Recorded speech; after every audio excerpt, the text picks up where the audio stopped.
Students, आपण start केले chemical reactions of phenol. या केमिकल रिॲक्शन्स ऑफ फिनॉलमध्ये आजची आपली चौथी केमिकल रिॲक्शन ज्याचं नाव आहे रिमर टीमन रिॲक्शन. फिनॉलच्या अत्यंत महत्त्वाच्या रिॲक्शनपैकी ही रिमर टीमन रिॲक्शन आहे.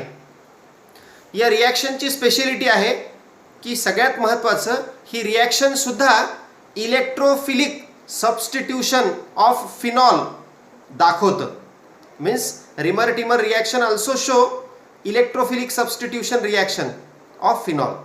दुसरं, या रिॲक्शनमध्ये एक रिॲक्टिव्ह इंटरमिडिएट आहे.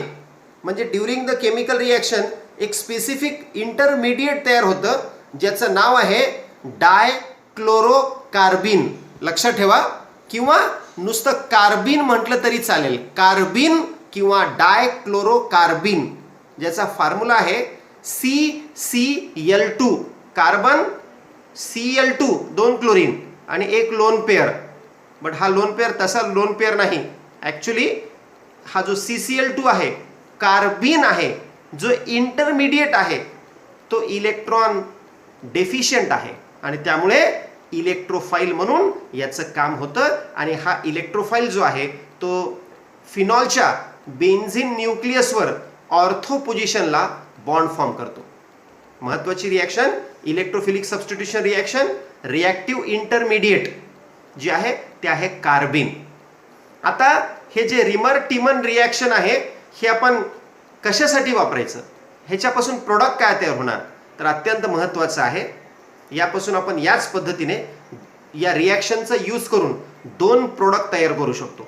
पहिला प्रोडक्ट सॅलिसिलाअल्डिहाइड. फिनॉलची रिॲक्शन आपण जर क्लोरोफॉर्म CHCl3 आणि ॲक्वियस सोडियम हायड्रॉक्साईड सोबत जर केली, when phenol react with chloroform in aqueous sodium hydroxide, त्यापासून आपल्याला जो कंपाऊंड मिळतो तो आहे 2 हायड्रॉक्झी बेन्झाल्डिहाइड. त्यालाच आपण सॅलिसिलाअल्डिहाइड असं म्हणतो. दुसरं, या क्लोरोफॉर्मच्या ऐवजी जर फिनॉलची रिॲक्शन कार्बन टेट्राक्लोराईड सोबत जर केली, म्हणजे बदल काय केला, फक्त क्लोरोफॉर्म न घेता कार्बन टेट्राक्लोराईड जर आपण चूज केलं, फिनॉलची रिॲक्शन कार्बन टेट्राक्लोराईड आणि ॲक्वियस सोडियम हायड्रॉक्साईड सोबत जर केली, तर आपल्याला जो प्रोडक्ट मिळतो, परत त्याचं नाव लक्षात ठेवा, 2 हायड्रॉक्झी बेन्झोइक ॲसिड. त्यालाच वेल नोन सॅलिसिलिक ॲसिड असं म्हणतात. याचा अर्थ असा की रिमर टीमन रिॲक्शन मधून फिनॉलची रिॲक्शन क्लोरोफॉर्म सोबत केली तर सॅलिसिलाअल्डिहाइड हा महत्त्वाचा प्रोडक्ट मिळतो. दुसरं, फिनॉलची रिॲक्शन कार्बन टेट्राक्लोराईड सोबत जर केली तर सॅलिसिलिक ॲसिड हा प्रोडक्ट मिळतो. या रिॲक्शन कशा आहेत त्याबद्दल आपण चर्चा करू. बघा, रिमर टीमर रिॲक्शन, पहिला मुद्दा, it is electrophilic substitution reaction of phenol. फिनॉलची इलेक्ट्रोफिलिक सबस्टिट्यूशन रिॲक्शनची ही चौथी रिॲक्शन आहे.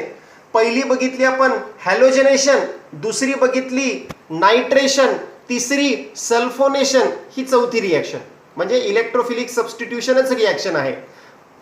दुसरा मुद्दा, it involve the formation of salicylaldehyde, म्हणजे रिॲक्शनचा जो प्रोडक्ट आहे तो सॅलिसिलाअल्डिहाइड मिळतो. तिसरा मुद्दा, रिॲक्टिव्ह इंटरमिडिएट्स, म्हणजे रिॲक्शनच्या रिॲक्टंट पासून प्रोडक्टच्या मध्ये एक जो इंटरमिडिएट कॉम्प्लेक्स कंपाऊंड मिळतो किंवा इंटरमिडिएट मिळतो, जो ज्या इंटरमिडिएटमुळे ही रिॲक्शन पॉसिबल आहे, ते महत्त्वाचं नाव आहे कार्बिन. यालाच आपण डायक्लोरोकार्बिन असं म्हणतो. त्याचा फॉर्म्युला आहे CCl2 कार्बन डायक्लोराईड. तिसरा मुद्दा आहे, जर आपण सॅलिसिलाअल्डिहाइड घेतलं आणि त्याची रिॲक्शन जर क्लोरोफॉर्म आणि ॲक्वियस सोडियम हायड्रॉक्साईड मध्ये केली तर सॅलिसिलाअल्डिहाइड मिळेल.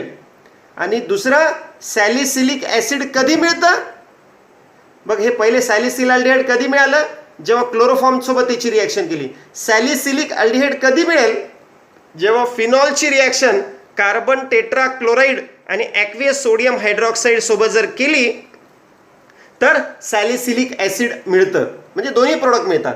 आता दोन रिॲक्शन इंडिव्हिज्युअली सेपरेटली आपण बघूया की when phenol is react with CHCl3, ज्याला आपण क्लोरोफॉर्म असं आपण म्हणूया. हा क्लोरोफॉर्म ॲनेस्थेशिया म्हणून सुद्धा वापरला जात होता एका काळामध्ये.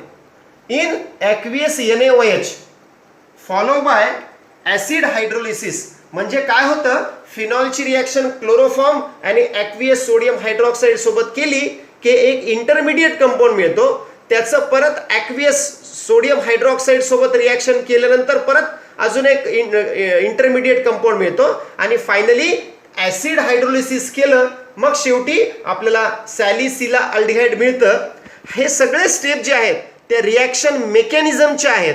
पण 12वीच्या आता एक्झाम पॉइंट ऑफ व्ह्यू जर विचार केला तर सध्या म्हणजे बोर्डाच्या फक्त परीक्षेचा विचार केला, नीटचा किंवा JEEचा विचार जर केला नाही तर ही रिॲक्शन आपण सिंपल पद्धतीने असं देखील लिहू शकतो की व्हेन फिनॉल CHCl3 जे आहे त्याच्यातला CCl2 जो ग्रुप आहे तो ऑर्थो पोझिशनला बॉन्ड फॉर्म करतो. त्याच्यानंतर सोडियम हायड्रॉक्साईड सोबत त्याची रिॲक्शन झाली तर इंटरमिडिएट आणि ॲसिड हायड्रोलिसिस झाल्यानंतर मग कंपाऊंड.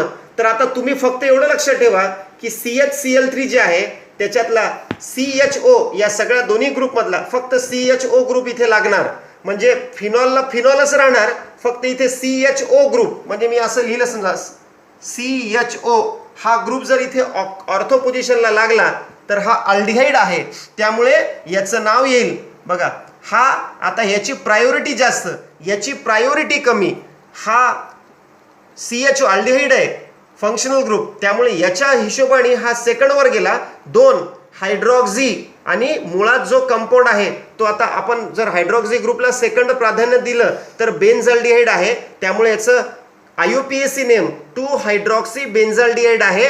पण केमिकली त्याला सॅलिसिला अल्डिहाइड असं नाव दिलेलं आहे. दुसरी त्याच्यासारखीच रिॲक्शन, फक्त फरक कुठं, क्लोरोफॉर्मच्या जागी CHCl3 च्या जागी CCl जर 4 घेतलं, CCl4 carbon tetrachloride. When phenol react with carbon tetrachloride in aqueous sodium hydroxide follow by acid hydrolysis same it gives salicylic acid. तर इथे परत बघा, इथून हा COOH एवढा ग्रुप लक्षात ठेवा. या CCl4 आणि NaOH मधून कोणता ग्रुप इथे येईल, COOH. आणि आपल्याला माहिती आहे COOH म्हणजे ॲसिडचा ग्रुप आहे आणि याची प्रायोरिटी सुद्धा या हायड्रॉक्सी ग्रुपपेक्षा जास्त आहे. म्हणजे बेसिक कंपाऊंड होणार बेन्झोइक ॲसिड आणि या बेन्झोइक ॲसिडमध्ये त्याच्या सेकंड पोझिशनला हायड्रॉक्सी ग्रुप आहे, त्यामुळे याचं नाव येईल 2 हायड्रॉक्सी बेन्झोइक ॲसिड. पण त्याचं केमिकल जे नाव आहे वेल नोन आहे तो आहे सॅलिसिलिक ॲसिड. तर हे दोन जे नाव आहेत सॅलिसिला अल्डिहाइड आणि सॅलिसिलिक ॲसिड, फिनॉलची रिॲक्शन क्लोरोफॉर्म आणि कार्बन टेट्राक्लोराइड सोबत होऊन असे 2 प्रोडक्ट मिळतात. ही रिॲक्शन ज्यांनी इन्व्हेंट केली त्या सायंटिस्टच्या नावावरून या रिॲक्शनला रिमर आणि टिमन रिॲक्शन असं म्हटलं जातं.